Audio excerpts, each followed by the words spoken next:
My name is Monk Rowe. I'm very pleased to have Joel Dorn with me today for the Jazz Archive at Hamilton College. And nice to be here. it's great to be here. And I try to paraphrase you fairly closely.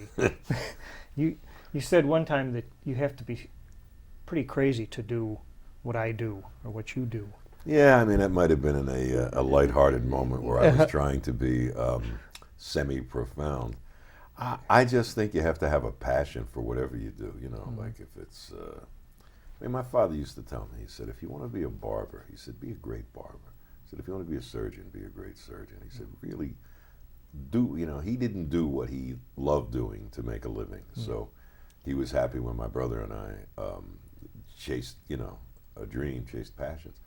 I think you got to love it. And crazy comes with it because this isn't regular work, you know, it's not a job.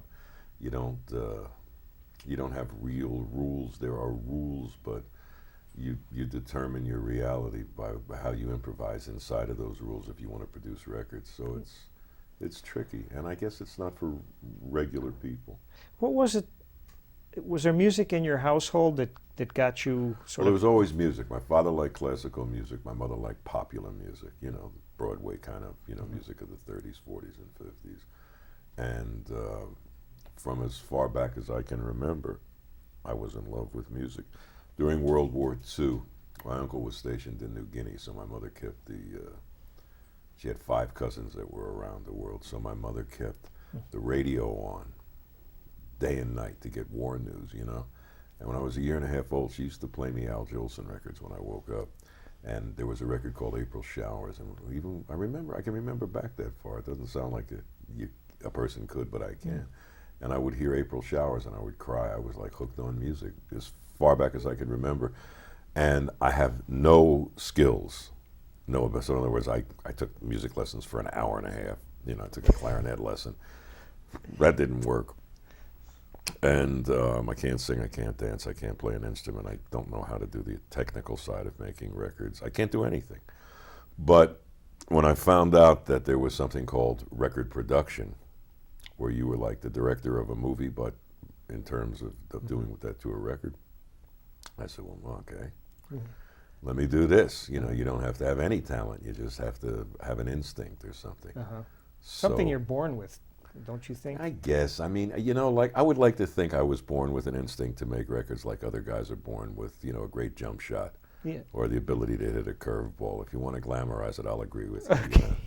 I mean, I don't know. You know, I've kind of wandered aimlessly through life, and developed a skill for wandering aimlessly through life. So I love to make records. Well, I'm not surprised you ended up doing radio work, because you got a great radio voice. I do have a deep voice, don't I? Or a resonant voice. Yeah. I still do some radio work. I work at Sirius Satellite Radio, and I do their I forget what it's called, like it's liners or interstitial, you know, like you're listening to pure jazz, you know, that kind of stuff.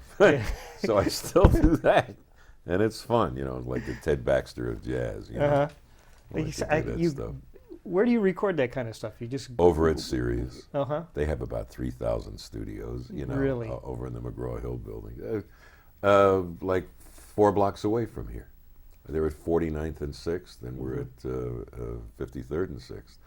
And I go over there once a month, and I cut the Thanksgiving spots or the 4th of July spots, you know. Yeah. It's fun. I enjoy doing it. Like, okay, now I'll be listening for you. Oh, please. Yeah. Yeah, it's really interesting stuff. Stuff like Stay Tuned, you know. Yeah. Well, I've always wondered, how, you know, who are those people that do those little things? But your relationship with radio, I saw a quote from you. You said, if you ask me about jazz radio, I'm going to make a lot of enemies. Oh, do you remember that? I don't remember everything that I say because a lot of it's not worth remembering, and I've just been on the constant babble. But what happened was I went on the radio when I was 19. I was a junior in college when jazz radio was pretty much on FM, and it was like a new phenomenon in the late 50s through, you know, the late 60s. FM radio, nobody listened to it. It was usually the AM station simulcast, or there would be a classical station every once in a while. When the jazz stations started to catch in the late 50s and early 60s, they went on FM. It was a hip place to go. a lot of times back then when people got out of high school and they started getting into like more serious kinds of music, jazz was one of them. It was a golden age. So it was cool to dig Miles or cool to dig Brubeck or cool to dig whatever you was cool to dig. Mm-hmm. So jazz radio caught on. And it was basically a bunch of guys that dug jazz, some of whom were radio announcers, some of whom weren't. Mostly back then, the guys knew how to, all jazz disc jockeys, had deep voices and were cool. We all spoke slowly and, like that stuff. But we all loved the music and we kind of knew it. So it was a place to be. Anyway, the guys that were jazz disc jockeys back then were actually disc jockeys. Now there are a lot of people on jazz radio who are not disc jockeys. They love the music and they love to talk about it and they love to program it. But it's not like the old days where you do ad-lib commercials and where you had sponsors for 10 years and where you were in the clubs every night and the clubs had giants in them all the time. It was a different time and a different place. So for me, I guess it's like guys who directed film noir movies. There are no film noir movies anymore. Okay. But there were film noir movies, and when there were, they were the spectacular movies of their time. Mm-hmm. So jazz radio, as I knew it, is dead, but thank God there's still people playing jazz. Mm-hmm. Was that a... Sure. Let's say it, because yeah. I don't mean to dismiss anything of a modern time. A bunch of us were out to dinner last night, Dick LaPalm and I, like the older guys, we were with some younger guys, and they love to hear the stories. And you can tell the stories, and you can tell about the golden age, and you can really remember something magical that happened. But if you say nothing's happening now, or right, then it's kind of it's kind of like condescending. A golden age is a golden age. I mean, I grew up in Philly, and there were 3 jazz clubs in Philly, and at any given time you could see Horace, Miles, Train, Monk, and any one of 1,000 other people who were coming through town on a twice a year basis. And that was when the music was in full flower. And did you go to those things? Oh, are you kidding? Yeah, I lived in those you did. places. Yeah. First of all, because I was on the air, I could go to any club I wanted to, and I didn't have to pay. That was a big deal. And even though it was $2 on the door, when Miles came to town, it was $3. It was like that. Gee. But I was also plotting and scheming. I mean, I was a disc jockey, and I always wanted to be a disc jockey, but I always wanted to be a record producer. So I would go in there and I would, aside from getting all the records for free, which is one of the bonuses of being a disc jockey, you get a chance to go to the clubs and hear people. And I had started writing Atlantic Records when I was 14 because I fell in love with Ray Charles. And Nesui Erdogan was the head of the jazz division of Atlantic. I could have written to Ahmet Erdogan, I could have written to Jerry Wexler, but I happened to write to Nesui Erdogan. And from the age of 14 till I was 25, including the 6 years I was on the air, all I did was annoy them. I said, I want to be a record producer. I want, I think I annoyed myself into a job.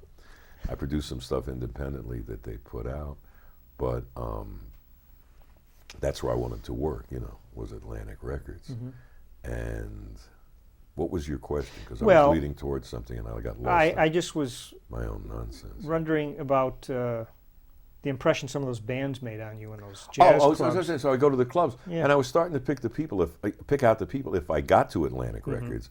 Well, these are the people I was going to take with me, take away from other labels, You were scheming.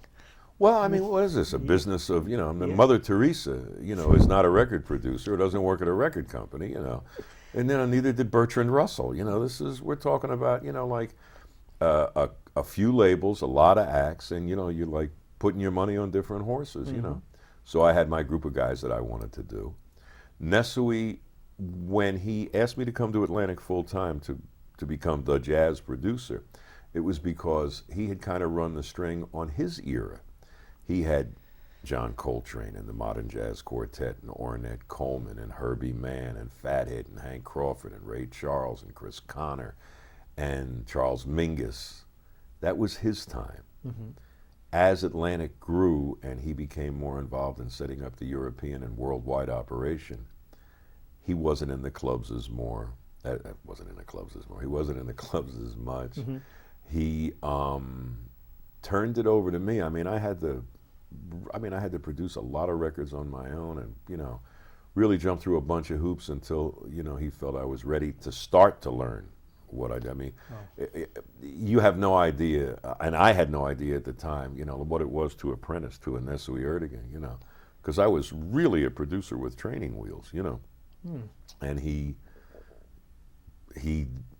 distributed some of the independent records I had made with Duke Pearson and Sonny Stitt and people like that, and like I got jazz bagpipe player from Philly named Rufus Harley. Rufus Harley, you did that? Yeah, yeah. Geez. That's the guy got me the job at Atlantic. That I was had the that first record. record I made that sold, And I would come to his sessions, so I'd see him do the MJQ or Herbie Mann or Hank Crawford or Betty Carter. And I was kind of learning, as I went along. I didn't know what I was doing. And when I saw that he was less and less involved in producing jazz, and then when he called me to come to New York, and I have no idea what he wanted, and he said, that job you want? Well, you got it. Oh. And he said, you'll live, he said, I love you, you're a nice kid, all of that. He said, you'll live or die by what you do. He said, we'll always be friends. He said, but now's your chance. Oh. So I had my stash of guys. I had Rassan, I had Yusef, I brought Fathead back to the label. I had some new ideas for Hank Crawford. I worked with Mose Allison, I worked with Herbie Mann a little bit, and then Les McCann, and then Eddie Harris. So when he hired me, he said, I'm not in the clubs anymore. This isn't my time. This is your time. So go get him. When you said I've got some new ideas, you take an artist who's already established or semi-established. What kind of ideas would you present to that artist? Well, I'll give you a couple of real examples, but it was, when I say I had new ideas, like everybody who wants to be a record producer, says, well, here's how I would record this person and that person. Jazz is not the only music I like. I'm not a jazz producer. I have worked with a lot of jazz artists. I'm a record producer. Yeah. One of the things I got criticized for, and one of the things that made me successful in those Atlantic years, the same thing was, I took people like Rassan and Yusef and Les McCann and Eddie Harris. I want to say this right because I don't want it to sound patronizing or condescending. There are a lot of people who can record a great jazz quintet or a trio or a sextet or a big band. I wasn't interested in that kind of jazz production. I was interested in producing records with jazz artists. So I don't know if you're familiar with any of the Atlantic things, that I did. But I would take Yusef, I would take Rassan, I would take Fathead, Les McCann and Eddie Harris especially, Yeah. And we'd make what I'm going to say is real records. My biggest influences as producers, I mean, I love what Nesui did, I love what John Hammond did, I love what Alfred Lyon did, and Orrin Keepnews and, Norman Granz, all the great jazz producers. But they were jazz producers. They rarely, if ever, stepped out of that mold, or stepped out of that part of the music business. My heroes were Lieber and Stoller and Spector, and then later on, George Martin's works only with the Beatles, and Alan Toussaint in New Orleans, and people like that, So what I wanted to do was make what I call real records, but with jazz musicians. Mm-hmm. So I did that. Let me drop the needle for you, okay? Drop the needle. Sort of. Go, baby. Is this going to be something I did that I'll forget that I did, which is another one of my great traits? Could be.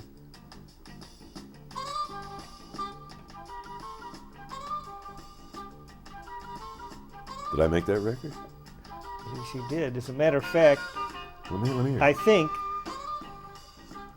I don't even know who it is. Okay, well, let me. I made that record? Yeah. Let me find the same.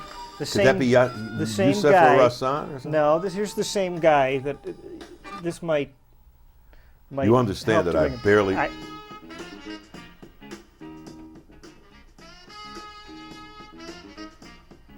Okay, well. I didn't make that record. Yes, you did. That's Louis that's Gaskin? Fathead. Maybe my brother made that. My brother No, made your one. name was on the record. In fact, Really? that first piece. Little Sister? Or That first piece I played for you was called Joel's. Joel's Lament? Joel's. I lost my page. here. Joel's something. Joel's. Oh, you know what? Is that with Blue Mitchell? Fathead and Blue Mitchell? It was called Joel's Domain. Joel's Domain, right. Yeah. Bernard Purdy on drums. Man, once again, I put all the R&B guys in Yeah, with them. yeah. Guys, critics used to hate that stuff, man. That sounded good. I mean, Yeah, it was good. You made that record. Do you know the name of the album? Yeah, Captain... Captain Buckles. Yeah. That's with Blue Mitchell. Yeah. I love that. Now, this is imbecilic. I love that record, but I didn't recognize that record. Yeah, that was a great little record, It was a Captain. nice record. And you know It's we got those got the grooves. title from that? Fathead came in, right? And it was like, I don't know, maybe middle of winter, end of winter, something in there, and it was chilly outside and it was raining, and it had a brand new raincoat. And, you know, like really stylish, you know, with all kinds of buckles and bells and whistles and buttons and epaulets and flaps and all this kind of stuff. And he walked in and Blue was there and he looked at him and he said, "Oh, Captain Buckles." That's cool. So I said to Fat, we got the title for the album, now let's get the music. And I think I had Zagorski, Stanislaw Zagorski, who had done all those great illustrations on the Atlantic Records. I think he made he did a painting of David with a raincoat full of buckles. That's wild. Well, But it sounded good. That's nice. It sounded better than what I remember doing, you know. I love that when, you know, you've done so much work that... You know when you say that to people, say, "I don't remember it," and they say like, "Oh yeah, sure, you don't remember." You know, I don't remember it. Yeah. You know, now I'm going to go home and listen to that record if Yeah. I can find it. It was good. Captain Buckles. That would have been, mid-60s? I forgot. No, the right. No, 72, I think Yeah, it was. yeah. Captain Buckles. Well, in a record like that, I don't know what kind of, to put a label on it, but, You tell me what you think it is. well, it's soul jazz to me. Yeah. Okay. Because my favorite group was Cannonball with, you know... Well, Cannonball had the best balance ever between commercial and artistic. Ever. But what I'm wondering is, with a record like that, how Right. much thought is there to actually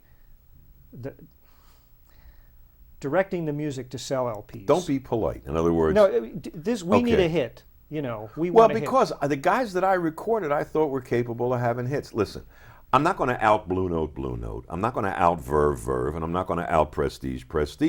They did something. I wanted to make records with guys who you call jazz musicians, who I think could sell records and not lose their jazz chops. So I wasn't the first or the only guy, but I was, maybe me and Creed Taylor were the only two people who were like really chasing commercial records. Because he had done like incredible work at Verve and stuff in the non-commercial area, but with great successes, you know, that became commercial, like Getz's stuff, you know, and you know, things like that. But I wanted to make records that people could like enjoy as records. If you want the real jazz chops, I did some real jazz records.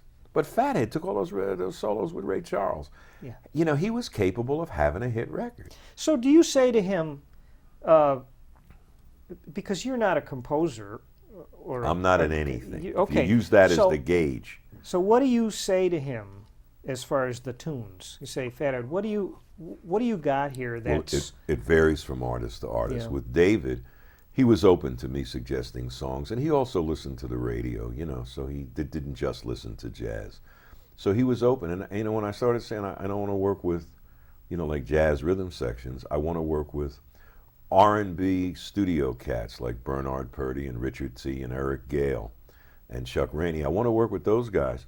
But they had a very high level of musicianship beyond just, you know, playing on commercial records. The guys could play. So when they got with jazz guys, gave them a chance to stretch a little, you know, or sometimes stretch a lot, you know. And so I would tell David, well, here's what I want to do. Or he would tell me, here's what he wants to do. We'd meet, you know. If I gave him a song, if he dug it, he'd play it. I never forced anybody. First of all, I couldn't. I was a child. These were men, you know. So I couldn't force anybody to do anything, and I never would. It's not a comfortable way to go. But as I started doing these and they started working, guys were more, you know, open to doing stuff like that. And also jazz radio at that time. Listen, I played, you know, Lady and Train and Miles and Prez and, you know, like Ellington and, you know, Mingus, all that stuff. But the thrust of my show was the popular jazz of the day. Horace and Cannon and Blakey and, you know, whoever had like a jazz hit or whoever had albums that, you know, went beyond the 3, 4, 5,000, you know, selling jazz records. Oh. Did you ever butt heads with Bernard Purdie? No, one time, you know, he stopped the take, and I got pissed, you know. Yeah. But I got along with the guys, you know. You know, first of all, I was a child producer. I'm telling you, I started producing when I was like 20. So all these guys were older than me, you know, and it was I kind of grew up in the studio with them, you know. Like King Curtis was a great friend, and he helped me a lot. You know, he hit me to a lot of stuff. I mean, I always described myself in those days as having one foot in hip and the other foot in because I really didn't know what was, you know. I was like, you know, hipper than the average idiot, but not hip enough to, you know what I was doing. You know, it was an odd spot. I was really learning on the fly. So when I call myself a producer with training wheels, I really mean it. I kind of learned on the job, and then all of a sudden, you know, it caught a wave for like 10 years. You know? Did the amount of records that sold make a difference in your income? Yeah. Okay. I had you know, because after about the first year, I was on a royalty basis. Oh, all right. I still get royalties off those records, you know. So you had sort of a base salary, and then... I started at Atlantic for $250 a week. I took home $197. My records started coming out, and I got pretty lucky pretty early. The stuff started selling, so I renegotiated a contract about a year later, because I actually had an offer from Blue Note at that time to go over there.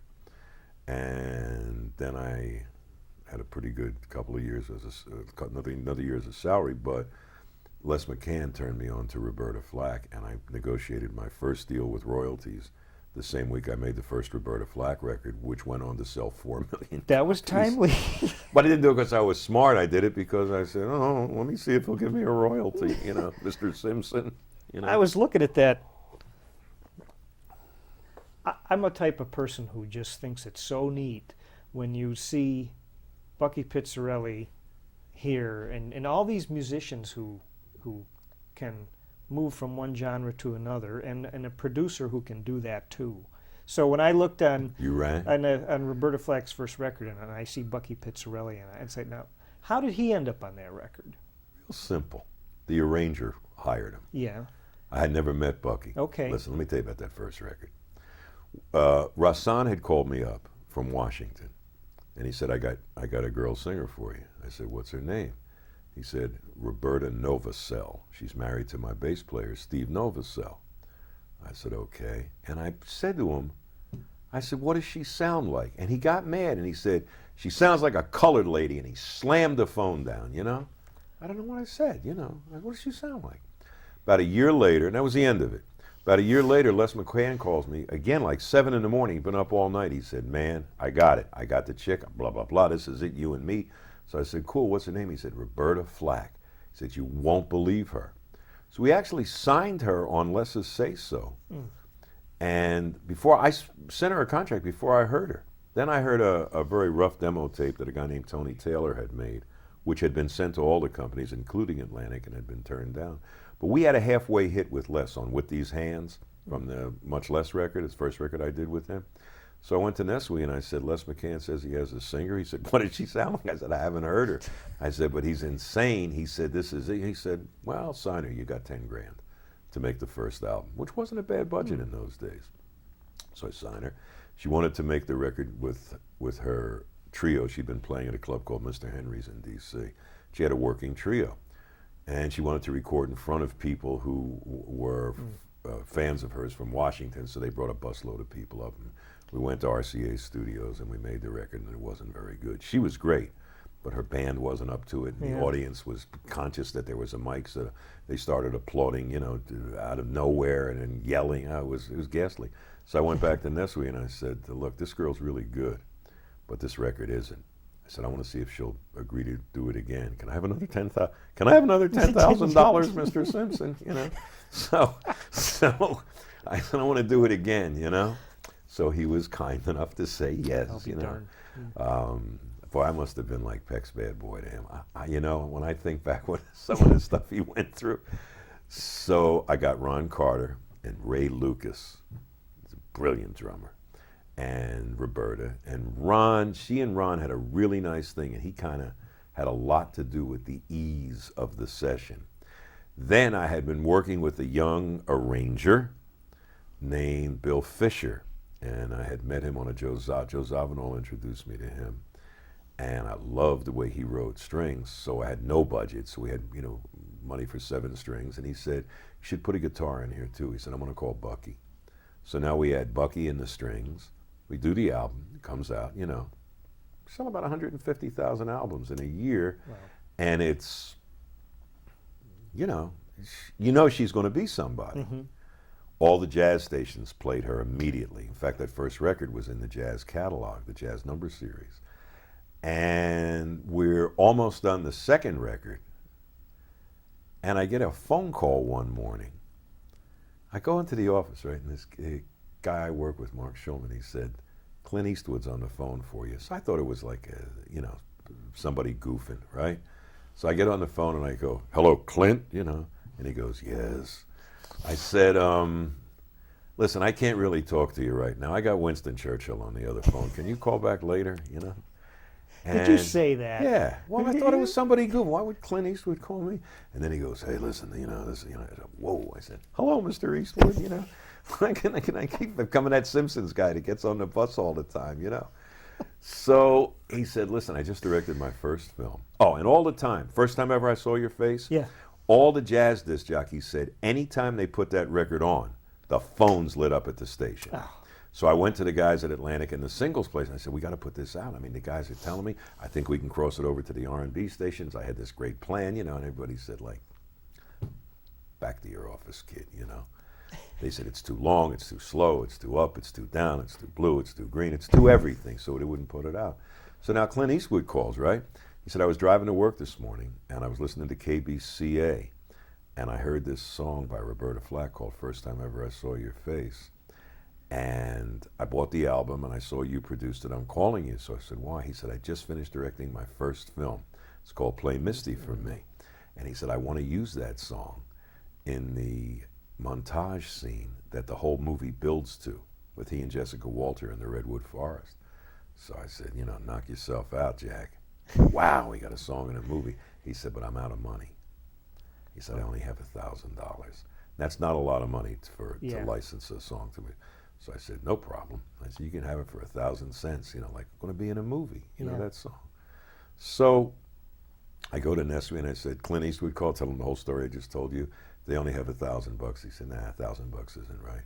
He said, we get much more for film stuff. I said, well, it's his first movie. He ran out of money. Anyway, so we had one of our few arguments, and I actually won. I said, well, I'll pay. What do you want me to do? I said, take my next 3 weeks' salary. Do whatever you want. We're going to be in a movie. Anyway, goes into the movie. Next thing you know, radio stations all over the country are getting calls for First Time Ever I Saw Your Face from the Clint Eastwood movie. And it broke in New Orleans. Break meaning it, it started taking off in terms of phone response and sales in New Orleans. So it was still too long for most radio programming. I mean, one of the points I hope we get across today is how much luck, serendipity, and just wandering aimlessly, into a dream world can affect your reality, or certainly mine. Uh-huh. So you get a call from the pop station in New Orleans. They say, we're getting 100 calls a day for this song, but it's too long. We have like a 3-minute and 10-second or some kind of time limit on AM radio. I said, all right, I'll edit it. So I edited it, and there was no overnight then. We sent it by special delivery to the radio station. I said, what do you think of those edits, Fit your format? So the guy's hemming and hawing. I said, what's the matter? He said, well, my secretary listened to it, and she doesn't like the edits. I said, really? Your secretary doesn't like the edits? I got like Ralph Cramden. Oh, I said, your secretary? Well, what was your secretary? He said, well, what was your secretary? How would she edit it? So he said, why don't you talk to her? So I got on the phone. I go, hello, secretary. She goes, hello, Joel. And I said, well, what did I do wrong, lady? And she said, well, here's how you should edit it. So I said, okay. So I went and edited her way, and she was 100% right.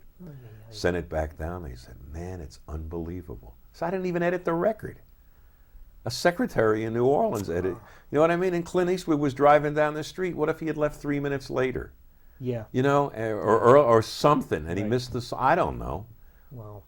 And that sold 4 million records. It won a Grammy for Record of the Year. It skyrocketed her. You know, Mm-hmm. and you know, if you want to know like how I do it, And when you edited Like it, this. you okay. you know. Did you take a razor blade to it? The master tape? Is that what you have we to never do the master tape. I mean, What not you the do- master, yeah, but the mix. Yeah, well, somebody mix. put a razor blade to it. If I would put a razor blade to anything, what you would have is tape pudding. okay. You You know. have a guy. Yeah, You have yeah. yeah, of course. But you took out a verse or I don't something. even remember Yeah. what it was. Okay. But I shortened it. Yeah. You know, I always work with good engineers. You know, Yes. so, you know, you've been I in there met when we Gene, do our yeah. magic, Gene. So I work That with was Gene. You know. That's a great story. Yeah, but I mean, I- aside from the fact that it's a great story, does it give you a sense of Sure. like how brilliant you know everybody is? There's a lot that you know. There's a lot of randomness that goes into any art. I think. Yeah. I was a Joel Dorn fan before I even knew who you were. Thank you. Okay, I have a little story. When I was about in junior high, Is this another record I made? uh-huh, Hope I I used know to this listen one. to. You remember the name Harry Abraham? Yeah. He was a jazz DJ in Rochester. Right. Yeah, he had a voice like yours. We all had the same voice. You're listening to jazz at 96.5 in Philadelphia. You know, everybody was like a pretentious schmuck. Yeah, well, You know. But late at night, I used to take my little transistor radio to bed with me and listen to him at night. You I know. used to do that with the black AM stations. Okay. So I could hear doo-wop when I was in like 9th grade. So Yeah. I know what you mean. Well, one night, this song came on. I hope I remember this.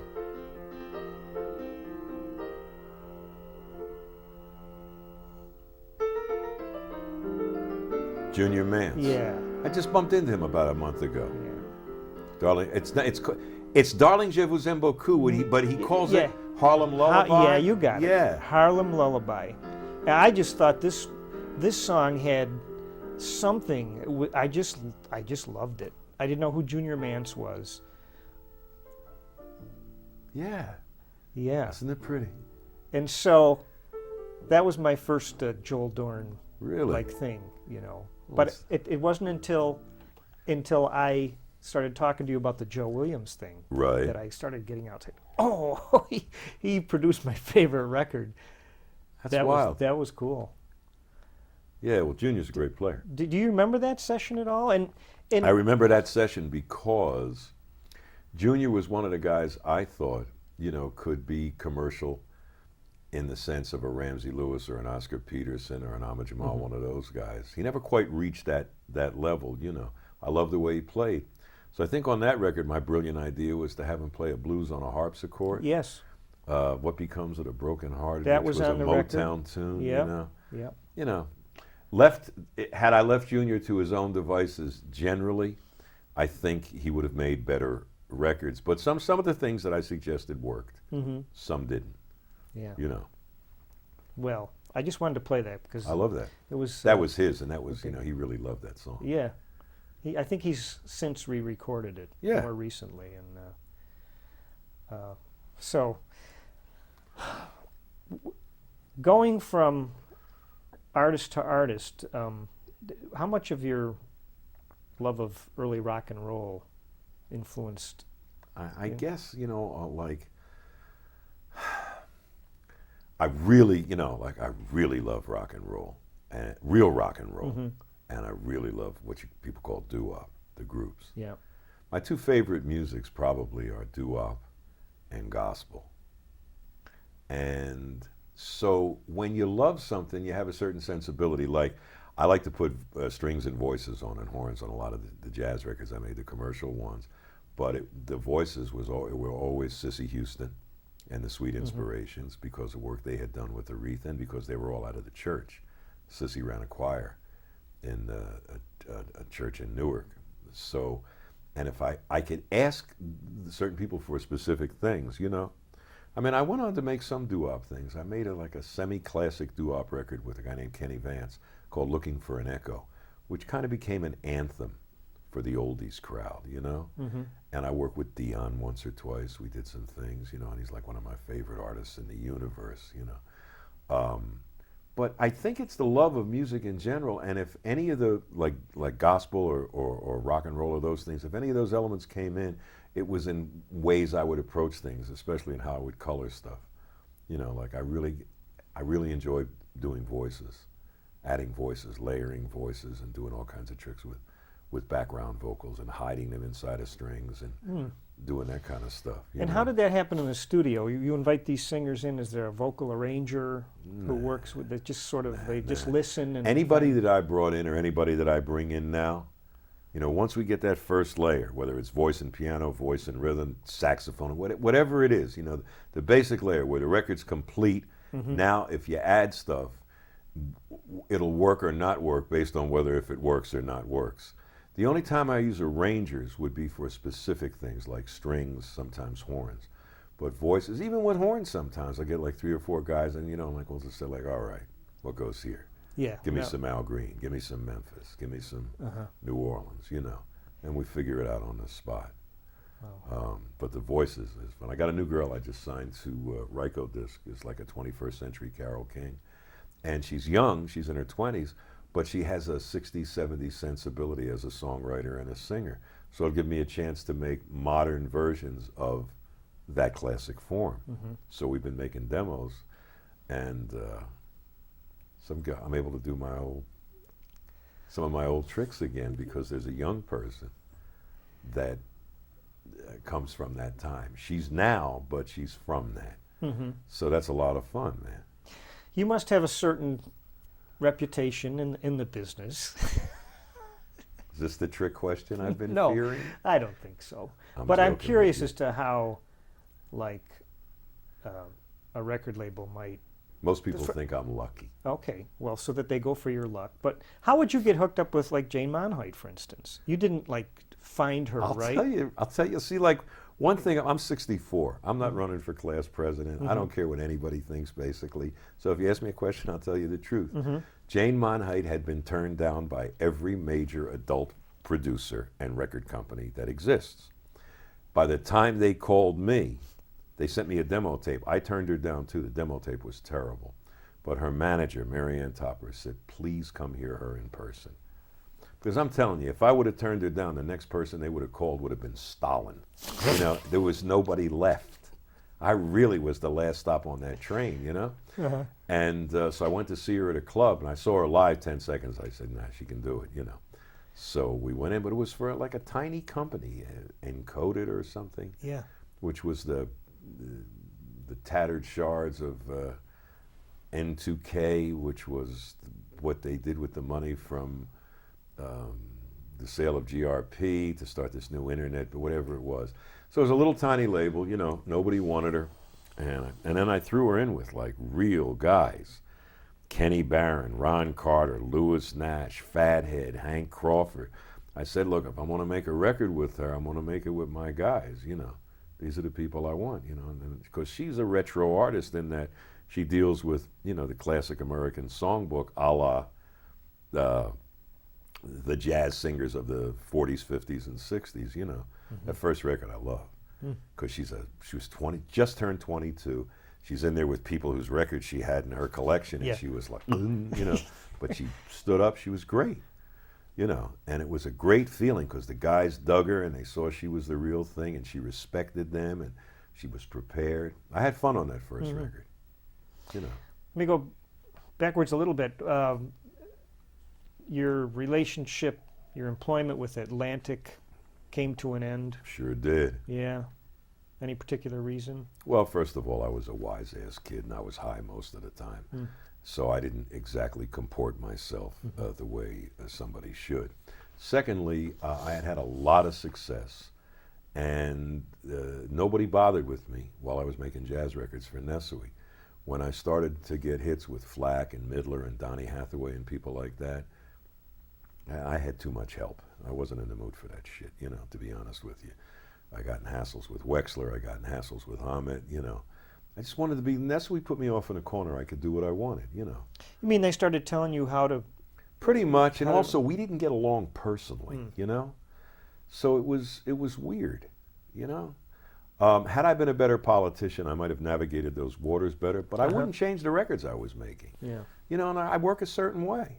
But it's not that it's good or bad or better or worse or anything. It's the only way I know how. And, you know, I would mix a record and someone would say, make this louder, make this softer. I'd do a song, someone would say, don't, you know. I wasn't hired on that basis. And plus, Atlantic had gone from becoming the greatest record label in the history of record labels ever to a big record company. So it wasn't that small boutique shop, you know, where like guys like me could do what they wanted, because that's what it was. It was a producer. All three guys who owned the company were producers. And Arif, Tom Dowd, and I, me being the low man on that totem pole, were the non-owners who produced, you know, for the label. And I became successful. Listen, I'm going to tell you the truth. I did not handle success well, you know, but also I was making records that sold. Those records, I live off of those records. So they still sell. So I was doing something right. I was just a big mouth kid, you know. So it didn't work well. And the Atlantic Records I left was not the Atlantic Records that I came to. And Nestle was gone. He was in Europe, so I had nobody to protect me anymore. Were you there when they signed Aretha? I came just after Aretha's first album. Okay. You know, and that was like the heyday of Atlantic R&B. Yeah. Because they had Aretha, they had Wilson Pickett, they had the whole Memphis thing with Otis and Sam and Dave, and you know, that crew. Right. So the place was insane, you know. You had a few years your son described. The young years. Adam. Wall-to-wall banana peels. Yeah. So you're... Bottom fell out. Really? Yeah, you know. Listen, record producers are really like running backs in the NFL. You get your 3, 4, 5 years, you know. This is 46 years coming up on that I'm doing this. I had a very ugly period in the early 80s. I couldn't get any work. The music was changing, and I was still doing what I did, you know. And also the structure of the business was changing. So they didn't need any wildcat, you know, producers anymore. You know, there were A&R staffs, and there were rules, and, you know. And I just imagine, you know, somebody telling a painter, hey, paintings that are selling now don't have trees. Steer clear of trees. Don't paint trees. Just oceans. We're selling, you know. And it turned into that, and I wasn't good at that. I'm not good at that now. You know, like I always have my own companies. I do what I want to do, you know. I do what I want to do because I want to do what I like to do what I like to do. And also, I don't know how to do anything other than what I do. So if there's no company to do it at, I got to have my own company. You know, so pretty much everything I've done for the last 25 years, once I got out of that early 80s slump, is, you know, follow my instincts like I did when I got hired at Atlantic. That's what we said, go get them. So I got Rassan, and I got, you know, Yusef, and I got Les, and, you know, Eddie, and all those things, and that stuff really worked. When you left Atlantic, did you try to take any of those people with you? Nah, Rassan and I went to Warner Brothers for a minute. Fathead was at Warner Brothers for a minute. But that was kind of it. I went off into another thing. I had a really bad experience making that first Bette Midler record. They threw me off it, and then the cuts that I made became the hits, and then they wanted me to get back together, and but that really shattered me. No, because with Nestle, he never changed what I did, you know, but with Midler, Ahmet got involved, and then all kinds of people, you know, that couldn't find their way across the street, you know, with Four Compasses got involved. So I was embittered for a while and really thrown off. So I started making I started working with Sleep at the Wheel, Don McLean, Lou Rawls, Steve Goodman, Peter Allen, you know, all kind, and you know, and I made what I think are some very, very interesting, very good records. You know, the biggest success I had was with a guy named Leon Redbone, and there's another one nobody wanted. You know, so it's odd. You know, like I don't really think about my career in terms of a career. When I do something like this, you know, where someone's looking at me and asking me specific questions, and I'm reminded of, first of all, you know, what you think or what, you know, your view is of what I've done, and then I have my own view of it, which, you know, no one else in the universe could have. It's odd. At the end of it, I have a body of work. Yeah. By and large, pretty happy with it. You know, it's not all successful, but nothing's all successful. Right. You know, so like, I think by and large, I have a body of work, you know. You've done a lot of fantastic reissues. You must have a lot of patience. You don't strike me as a real patient person, but that's my own observation. But to Chinese say the long way is the short way. Okay. But I can just picture you. You must have to sit and do an awful lot of listening. I learned to do patience. reissues. Yeah. Well, they're not necessarily. I think what you're talking about is not necessarily reissues. Reissues to me are when you take an album that was on vinyl and now you put it on CD. Yeah, that's not what I mean. Yeah. No, I got a stash of tapes that no one's ever heard. I have a way that I do compilations. I have, you know, this little area I started playing in because when I came back after that slump in the early 80s, I had to come up with something new. You know, because the pop records I was making and the jazz records I was making, nobody really wanted, you know. So this is too long a story to bore you with, but through a friend, Bernie Drayton, I found some tapes he had made at a small club in Brooklyn in the 60s. Blakey, Kenny Dorham, you know, people like that, guys who play these small clubs in Brooklyn to work out material before they recorded for Blue Note or Prestige or stuff like that. So in trying to clear those, I came across other collections. At a certain point, we had isolated 250,000 hours of privately, in lieu of the word illegally, recorded tapes from concerts, from radio stations, from club owners, from guys that hid microphones and heating ducts, you know. And I started doing this archival work, you know. And I put together, you know, lots of stuff, like the stuff I did for you with Joe, you know. So now it goes, you called Nat Hentoff. You said, I got all this Joe Williams stuff. Nat said, call Joel. You and I spoke. The next thing we know, we have having a good time with Joe Williams. So it's like that, you know. So I have all these tapes that I either have stashed or have access to. And I thought it was interesting because those live tapes, 99% of the time, were recorded with the artist not knowing they were being recorded. Or if they were, it was like, can I record this so I can listen to it at home? Yeah, go ahead, kid. You know, that kind of thing. And now you find that that is the least self-conscious recorded music I've ever heard, because it wasn't like, you know, you're making a record for Blue Note Live, you got 2 nights, Rudy Van Gelder has his, you know, his 8-track out in, you know, behind the bar. It's not like that. So it's as close as I could ever get to what it was really like in those clubs in those times, because those jazz clubs were incredible. Those dumps that everybody played and complained about, that's where the music was magic. That's where it was created. So all those things you like, you know, that we did, the Left Bank collection and the Ray Bryant stuff and the Stan, all that stuff. Those tapes are, to me, the best documentation of what happened in those clubs back then and what those musicians were like on any given night. I noticed that when I was listening to the Cannonball thing you sent, Radio Nights. I'm listening to him, and I've not heard that kind of playing on even his best records. It was somehow because all his different. live records, except with 2 of them, were made in the studio with an audience. Right, they were live studio records. Yes. This was different. Right. And you're right, there was something There's a about difference. it. Oh, no, there's a real difference. Like if you listen to that Stan Getz record we made, My Foolish Heart, you never heard Getz play like that in the studio. That Ray Bryant album we have, the solo piano thing in France, that's some of the best solo piano work ever recorded.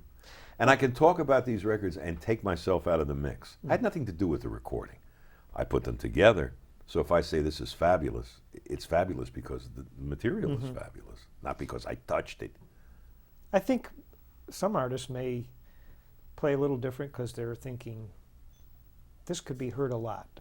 Someone could be listening to this, you know. And if they're the second you say we're recording live, I made a lot of live records. Most of them were not successful. When I say not successful, they didn't become gigantic live recordings, you know, like Cannonball at the Jazz Workshop or Horace at the Village Gate or, you know, the Ramsey at the Bohemian Caverns. But when you get a live record that works, it works because you can't get that in a studio. That only happens when the audience and the room and the weather and the night and whatever it is all kind of line up in the crosshairs for a moment. the tapes that I have and the tapes that I like to put out capture people doing what they did day in and day out. You know, I was in the clubs for 6 or 7 years in Philly. I saw everybody who was working the circuit. And one of the things that used to confuse me was, why do they sound so incredible in the club and then their records, while good, don't have that same feeling? So for instance, I saw Les McCann at the Showboat a bunch of times, and we kind of became friends when I was on the radio. And his records were okay. But in the club, he was unbelievable. So when we signed him to Atlantic, you know, I wanted to find out. I was saying, well, why do you sound one way in the club? He said, and another way in the studio. He said, I hate the studio. He said, there's always somebody staring at you saying, take one, we ran out of tape, whatever it is. I said, no problem. I said, I can fix that. And I could. So what I did was I brought a second tape machine in. So we never had to stop the tape. Mm-hmm. You know, we had a half hour's worth of tape. And I said, just play, do what you want. Forget we're making a record, you know. Now, you can't completely forget you're making a record. Right. But if you get out of the way, take 3, we're out of tape, do that, you know, just let the musician do what he does. Mm-hmm. And if he's got something that he does that works and he's comfortable, you'll eventually get it. So Les went from hating the studio to falling in love with the studio. And then we made lots of great records because we had a way of capturing what it is that he did. That's important. Mm-hmm. Well, it's really interesting too on the Joe Williams CD. You hear him, you know, talking to the audience and all that, and that's great. But that's what when you went to a club, you know, like for instance, I saw Joe 50 times in Philly because he always played Philly once a year, played Showboat or Peps, right? And he was a charming entertainer, and he mm-hmm. kidded around with the audience, and he knew people in each city. You know, let me tell you how smart Joe was. Whenever I would walk into the club, I usually caught the last set because I got off the air at 1 and the last set was at 1:20. And, you know, on the weekends, if it was crowded, he knew how to work disc jockeys. So he always came up, nobody said Joe Williams. The trio played, he walked out, he would go into a song, and then he would say, good evening, I'm Joseph Gorey. Had this thing, I'm Joe Williams, I'm from Chicago, I'm here to entertain you. But if there was a disc jockey in the room, he would come out, and when he finished his first number, if I walked into the club, you know, and there were a couple of hundred people there, he would say, good evening, I'm Joel Dorn, and I'm here to entertain you.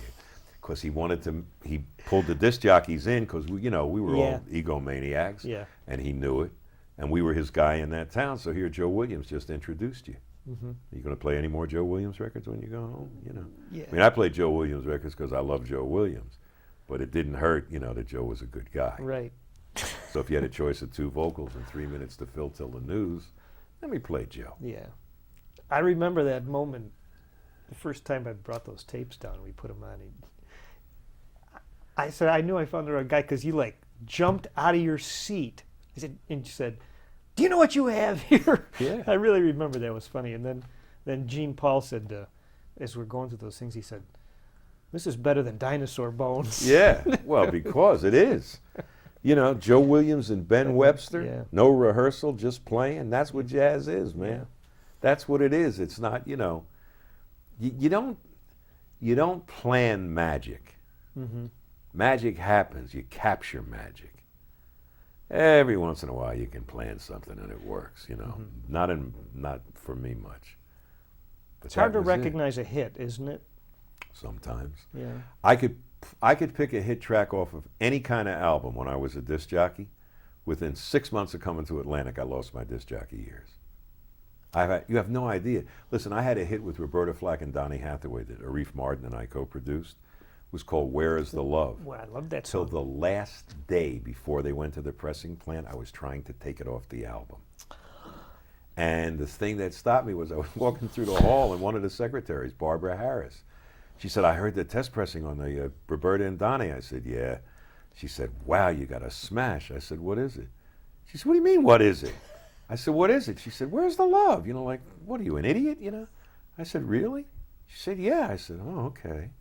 I figured if the secretaries liked it, they knew more about what was good or bad than I did. I just didn't always have those kind of ears, you know. I knew Killing Me Softly was a hit. I knew that was a hit. I knew that was, in fact, I knew it was going to win the Grammy.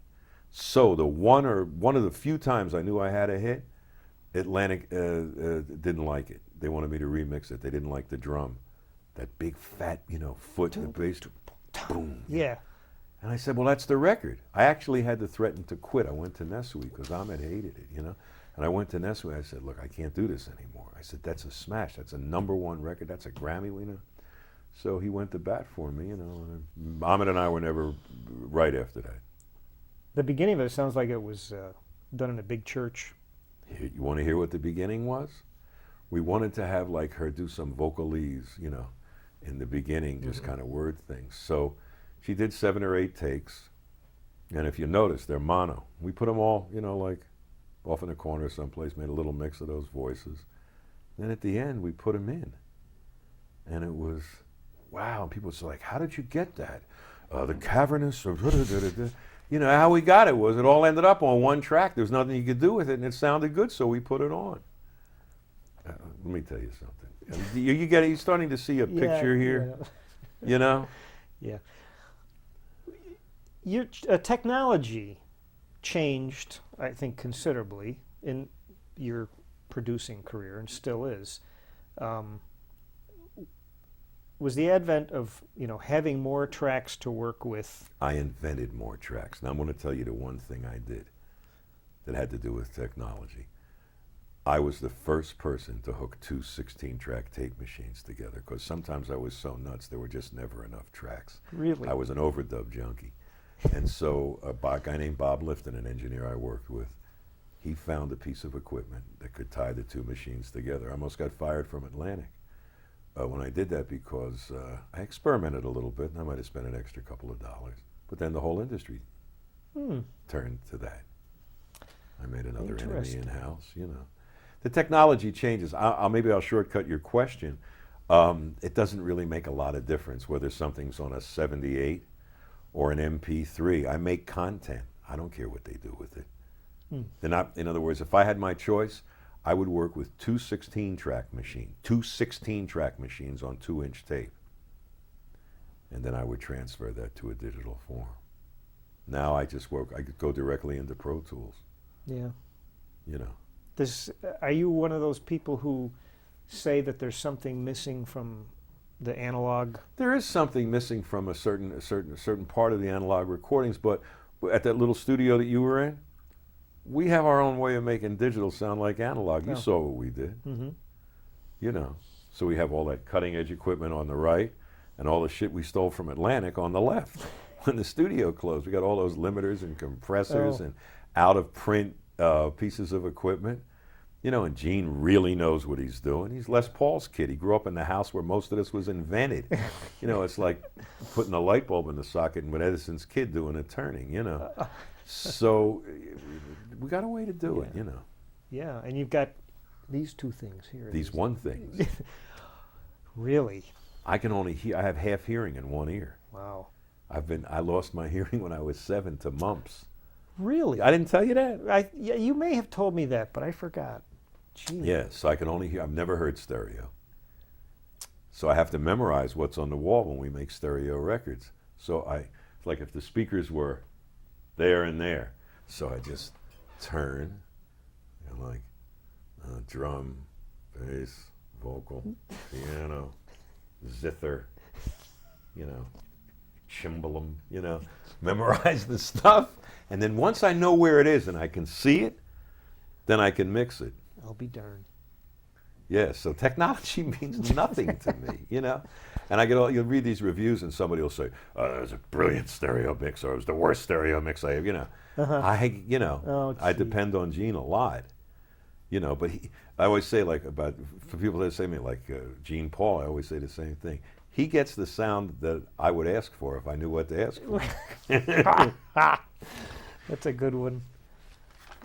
What do your kids think of what you've done? Well, I have 3 sons. 2 of them are in the music business. They think like anybody's kids, like he's done some brilliant stuff, and they also know I'm an idiot, so it's, it's an interesting relationship, Like I've made some records with my son Adam, who's an electronic artist under the name of Motion Worker. Yeah. And sometimes we made a record with Deborah Harry and the Jazz Passengers, you know, Roy Nathanson, a really cutting edge, you know, like Lower East Side group. And so Adam and I, we did that together. So we did some things together over the years, you know. He helped me with a lot of compilations and box sets and stuff, and we made a few albums together. So in the middle of it, you know, I heard something, I said something, he said, "Oh man, will you just make a record? Will you stop with, you know," I heard a thing and I wanted to overdub a train, you know those bells that clang when a steam engine pulls into a train station, you know? Yeah. So I wanted to do that. And I remember he said, you know, like, will you stop? You know, will you just stop? Now you should see what he hides in his records. Oh man, he's just finishing his 5th album. He's got stuff coming from 14 directions. Sometimes I say to him, why don't you just make a big, nice record and instead of doing all your secret little tricks, you know, like weasel. And he laughs, you know. And my oldest son, Dave, he's in charge of the digital world for the Warner Music Group through Rhino. So he's in a world I don't even know what he does. Wow. You know, but I know he does something. Yeah. You know? So, you know, my middle son, Mike, he would last 3 minutes in the record business. The first guy that gave him any shit would be laying on the floor looking up. Because he doesn't, you know, he has less of anything than any of us, you know. So he's in the furniture business. He manages a chain of furniture stores in the Northeast and loves music. He's a country music junkie and a 50s junkie, you know. So, and, you know, he's like, it's an odd question to ask, but like with asking him, but he always says, you do what you do. He Well, said, you know, I think of it because my own kids, you know, right. they learned the word gig really soon. Right. Dad, do you have a gig tonight? And I often sometimes would wonder what if someone asked their friends, what does your father do? He plays gigs, you know. So I just was curious to what. Yeah, me and the boys are cool. They're my 3 best friends. Good. We talk all the time. They all talk to each other. That part of my life really worked out nicely. And they look at me generally as a self-indulgent guy who's managed to stay in the game. Okay. I'm glad you mentioned George Martin.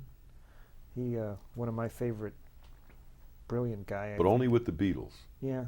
His other work doesn't knock me out. Yeah. America and. You know, it's not bad work. It's just that combination of the 5 of them. Yeah. You're not going to get that again, certainly in this, you know, epic. Really. And he did great work. Great work.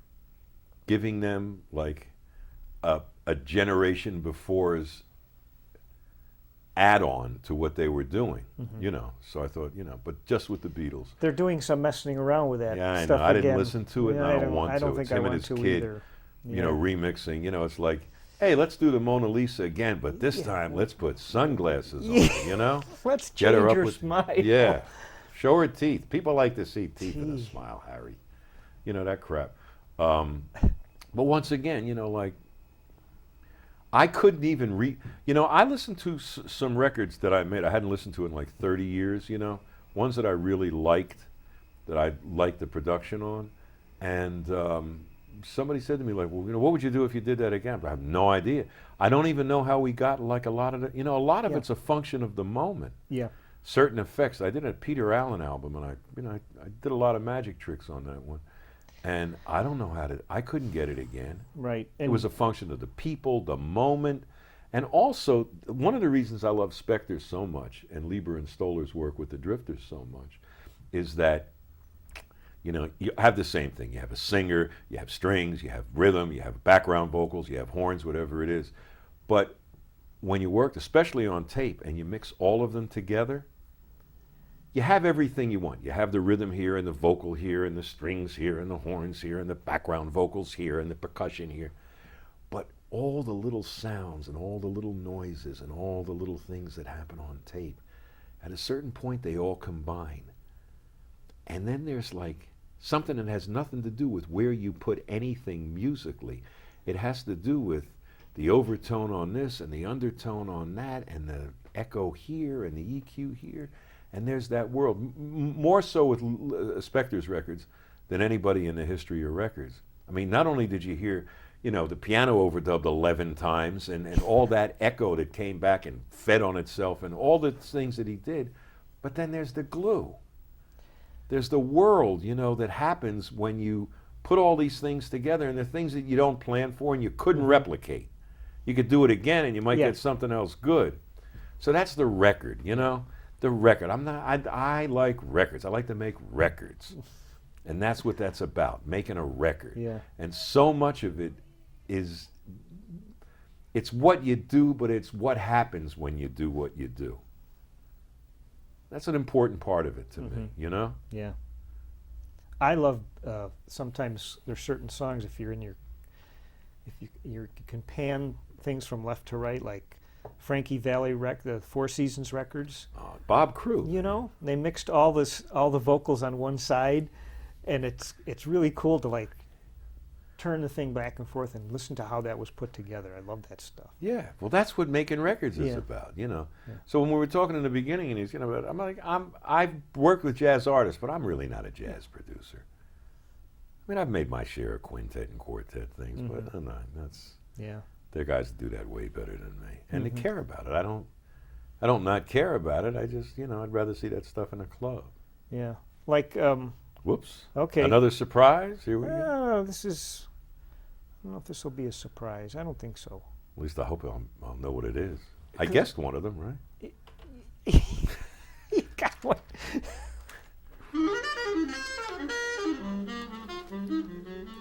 It's one of my favorite records I was ever near. Boy, this is what happens in a club. Yeah.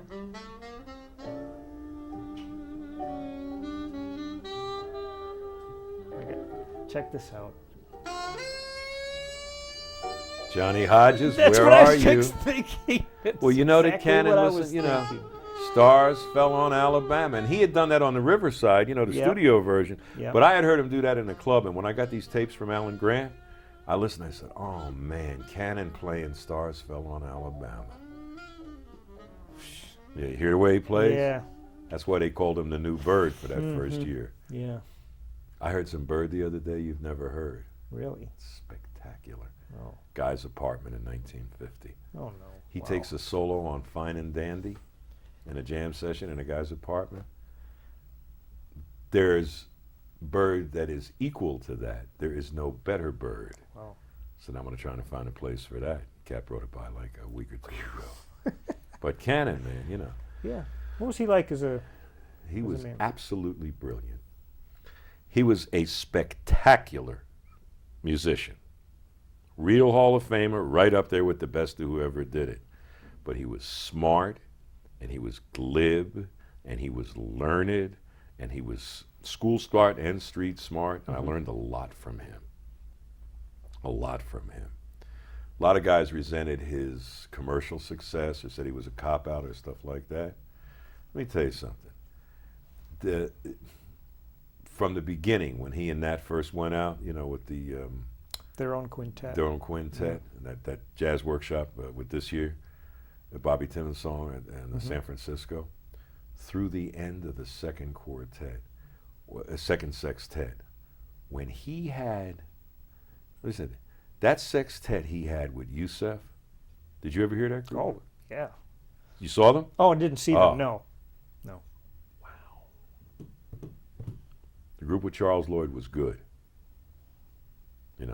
but the one with Yusef, other than the Miles Sextet with Cannon and Train, that's my favorite sextet of all time. Nat, Cannon, Yusef, Zawinul, Sam Jones, and Lewis Hayes. They could play anything. Isn't that the group that did the recording of it's got Gemini with that, that marvelous thing in the middle of it that knocks people out? That was Cannon. But first of all, Cannon knew how to work an audience. Cannon was brilliant. He was brilliant. He could do anything.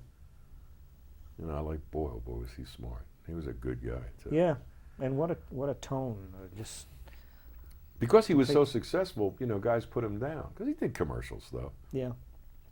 You listen to Nippon Soul, Brother John, stuff like that. You want to hear what Cannon could do? Mm-hmm. And he wasn't in Miles' sextet by mistake.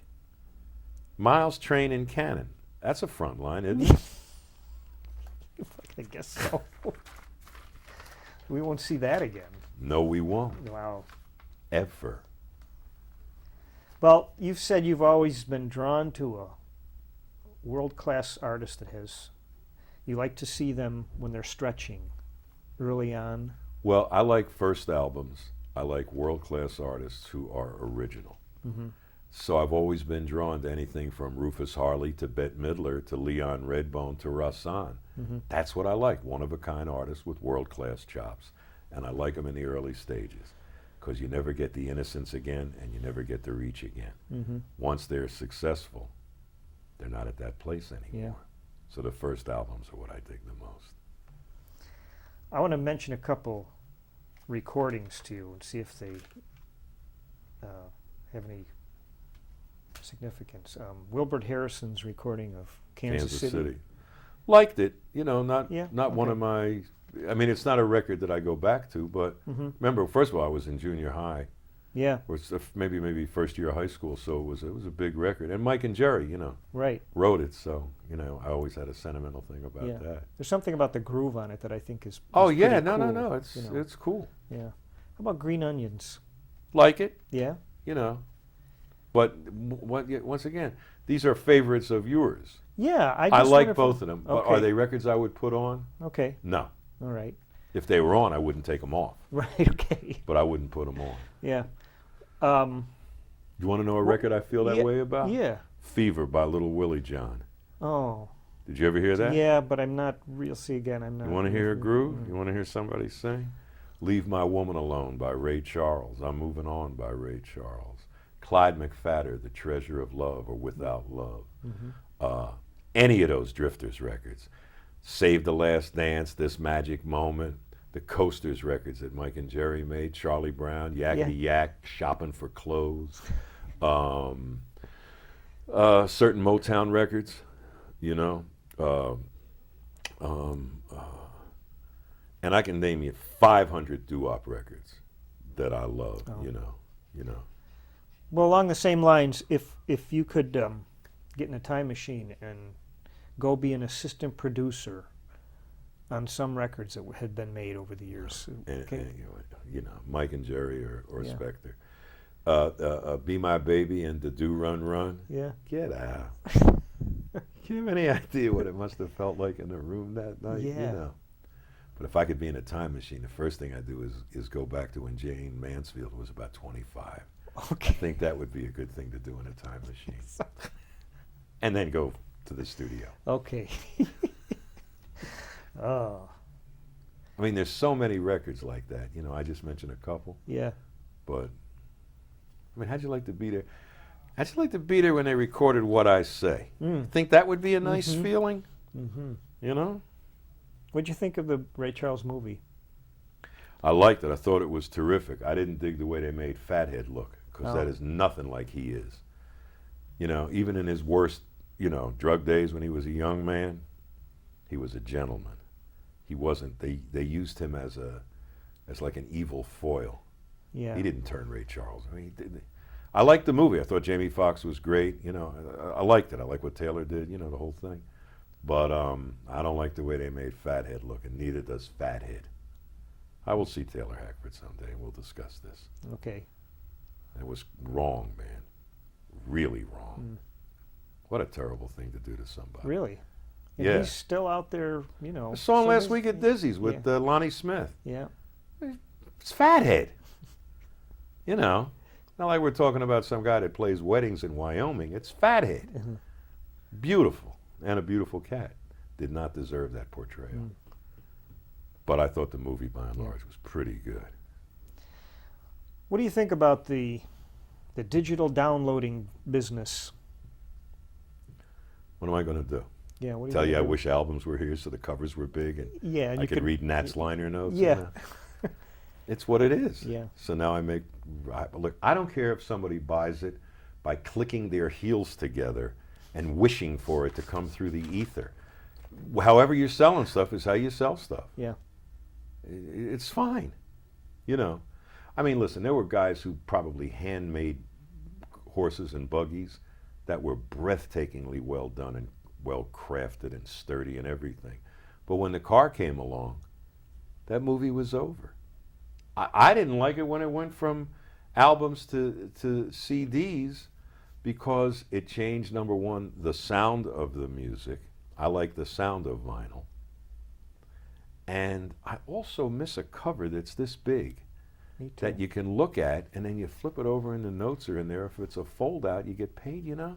There was Yeah. something about holding an album in your hand, you know. Plus, you could stand in the store and read the backs of them. Oh, You could man, get an I mean, see, education. when I was a kid, you know, I used to, I allowed myself one mono record a week because I was working, you know, in high school to save money to go to college, right? Mhm. So when I got my paycheck on Friday, I would go to a record store in Upper Darby, which was the town next to the town I lived in, Yeadon, which was right outside of Philly. Ryle's record store, and then I would, for my $1.98 mono record, I'd look at 5,000 records before I made my choice, you know? What was it going to be? And there was something about that that just felt good. You'd hold a record, you'd look at it, you know, you'd flip it over, you'd go in there and you'd find out a new record came out you weren't aware of. Yeah. And they would play them for me. The guy and his wife that owned that store were so nice to me. They would play, and there used to be a place in South Philly called Paramount Record Shop. It was one of the few black-owned record shops in the city. A guy named Felix owned it. And I would come in, you know, on a Saturday afternoon. They say, "Oh, here comes the white boy again," you know. And I'd listen. I said, "We can play." And so finally, they just said, "Listen, you know, don't scratch anything. Go into the booth, listen to whatever you want." So I would listen to Mahalia Jackson, or I would listen to, you know, the Five Satins, or I'd listen to, you know, Yeah. the Penguin, or whatever the records were, you know. It was Clara Ward, you know, on the records you could only get there, you know, stuff on Atlantic, you know, stuff on King. Wow. You know, it was just a different time. So I miss all of that, but the thing that makes me not turn into a blithering idiot is that I had that experience. Right. So now's now. I make a record, you know, whatever you want to release it on, however you want to sell it, that's your business. You know, I just Yeah. I'm just interested in making the music. Well, you sure did, and you sure are. So Well, thank I've you. enjoyed talking to you today. I knew it would be It's always a nice great to talk pleasure. to you. Okay. And I hope someday somebody, hello out there in archive land, I hope someday some poor innocent child, you know, is going through these archives and goes, Dorn, let me see. I like his music. Let me take a look what he's like. And then they find out that a blithering idiot can actually do something. So for all the kids who got thrown out of school, you know, like all of that stuff, there's hope for you, children. Find something you dig and go do it, because you know you don't have to follow the rules all the time. You just have to have rules of your own, you know. Right. And on that pleasant note, I'm off to help others. My work here is done. Well said. Good to see you again, baby.